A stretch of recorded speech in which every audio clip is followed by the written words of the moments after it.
Bagi sebagian besar orang di dunia ini, harta memang teramat sangat menyilaukan. Bahkan terkadang begitu memprihatinkan karena banyak tali silaturahmi yang putus karena harta. Banyak orang saling membunuh dengan sesama saudaranya karena harta.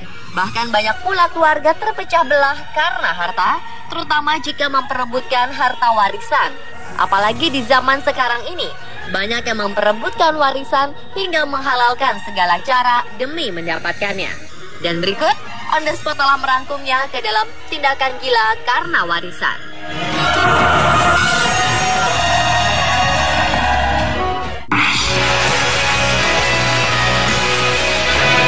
Seorang wanita asal New Hampshire, Amerika Serikat, nekat membongkar kuburan ayahnya. Wanita bernama Melanie Nash itu ingin mencari surat wasiat yang asli dari ayahnya, Eddie Nash. Melanie mengaku ia merasa warisan yang diberikan kepadanya terlalu sedikit. Oleh karena itu, ia berinisiatif untuk membongkar kuburan ayahnya yang meninggal pada 2004 lalu untuk mencari surat wasiat asli yang mungkin terbawa di bajunya.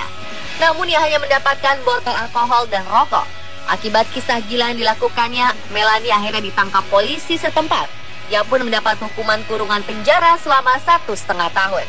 Melanie sendiri mengaku membongkar kuburan ayahnya dengan hormat, sehingga menurutnya Eddie Nash pasti menyetujui tindakannya. Sebelumnya Melanie pernah mencoba membuka lemari besi milik ayahnya untuk mencari surat wasiat itu. Karena tidak berhasil, ia pun memutuskan untuk melakukan tindakan unik dengan membongkar kuburan ayahnya.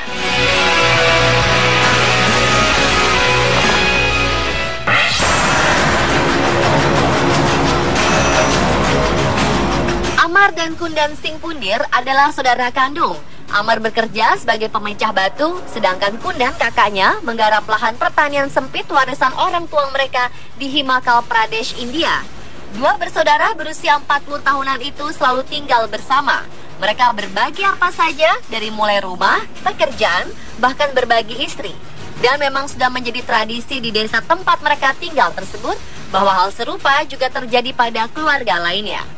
Hal seperti itu disebut dengan fraternal polyandry, yakni kakak beradik dari satu keluarga menikah dengan perempuan yang sama. Biasanya pernikahan seperti ini bermotif tradisi dan ekonomi. Bagi kebanyakan orang, cara seperti ini memang unik, bahkan bisa dibilang gila. Namun tidak bagi 200-an orang yang tinggal di desa tersebut. Dan itu pula yang terjadi pada Amar dan Kundan. Desa mereka berada di bibir jurang sebuah bukit setinggi hampir 180 meter. Sebagian besar penduduknya hidup bercocok tanam di lahan sempit. Di wilayah yang keras seperti itu, tak cukup lahan yang bisa diolah atau ditinggali. Jadi daripada mencari istri sendiri-sendiri dan harus berbagi lahan warisan, kakak beradik seperti mereka kemudian menikah dengan perempuan yang sama. Dengan begitu, tanah warisan tidak terbagi-bagi lagi. Si istri Indira Devi mengaku hidup dengan dua suami bukan perkara mudah. Sama seperti keluarga lain, mereka juga sering bertengkar. Dari Kundan dan Amar, Indira memiliki 3 orang anak, 2 laki-laki dan 1 perempuan.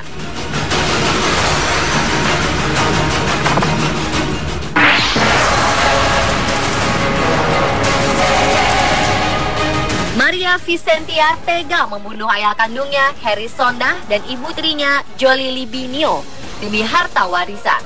Pembunuhan dilakukan di rumah orang tua Maria di Kampung Panggauban, RT 01, RW 11, Desa Pangauban, Kecamatan Katapang, Kabupaten Bandung.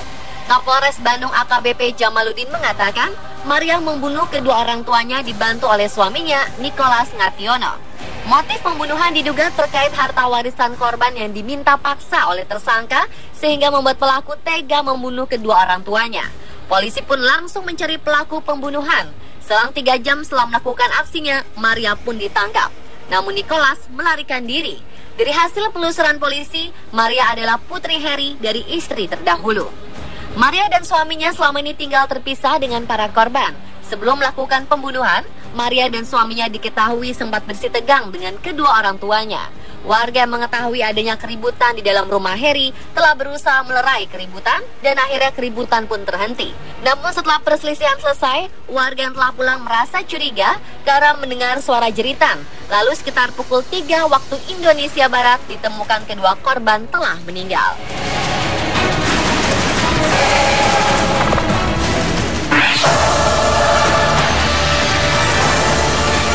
Menjadi anak tunggal Berawal dari keluarga terkaya di Australia, Gina Rinehart mewarisi seluruh kekayaan dan perusahaan tambang milik sang ayah. Uniknya, meski pernah menjadi pewaris tunggal keluarga kaya, Rinehart tak sedikit pun berniat mewariskan harta pada anak-anaknya. Wanita terkaya di Australia ini tercatat memiliki total kekayaan mencapai 15,2 miliar US dollar atau sekitar 202,3 triliun rupiah. Meski memiliki 4 anak yang siap menggantikan posisinya di perusahaan, namun Rinehart tak menunjukkan niat untuk mewariskannya. Baginya, tak satu pun dari anaknya memiliki kemampuan untuk meneruskan bisnis keluarganya tersebut. Kondisi inilah yang mendorong Rinehart terjerumus ke dalam skandal perebutan kekuasaan perusahaan dengan 3 anaknya. Sementara si bungsu Ginny Rinehart mengikuti semua perintah ibunya. Namun ketiga anak kandung yang lain tak terima karena sang kakek juga mewariskan harta untuk cucu-cucunya dan bukan pada Rinehart semata. Skandal perebutan harta kekayaan dan bisnis keluarga itu terekam dari email yang dikirim ketiga anak pertamanya pada sang ibu pada 3 September 2011. Beberapa hari sebelum ulang tahun anak bungsunya, Ginny Rinehart yang ke-25 yang mengirim email balasan pada kakak-kakak Ginny. Dalam email tersebut ia mengatakan akan mengelola seluruh warisan ayahnya sendirian hingga 2068. Artinya saat itu Rinehart berusia 114 tahun. Namun ketiga kakaknya, khususnya John Langley Hancock, selaku anak pertama, tak henti menuntut apa yang menjadi haknya. Hal ini mengingat sang kakek yang juga mewariskan harta untuk cucu-cucunya. Lalu pada awal Oktober 2013, hati Rinehart dikabarkan melunak. Ia menawarkan untuk menyerahkan posisi manajemen ke salah satu dari 2 anak pertamanya. Langkah itu diambil Rinehart untuk mengakhiri gugatan anaknya yang diajukan sejak September 2011 silam.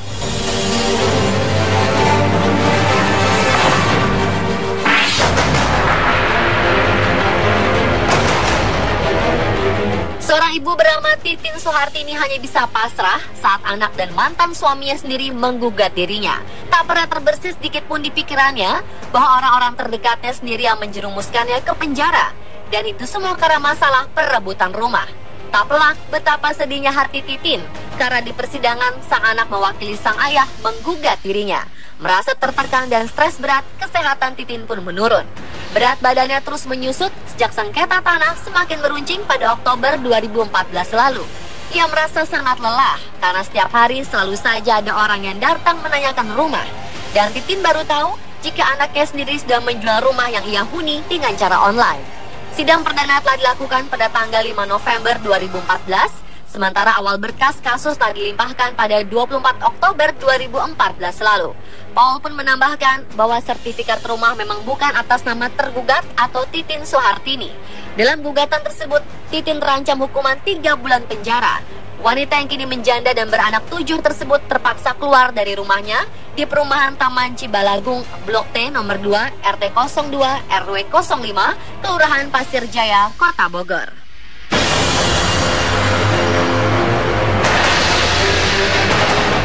Dan itulah pemirsa tindakan gila karena warisan versi On The Spot.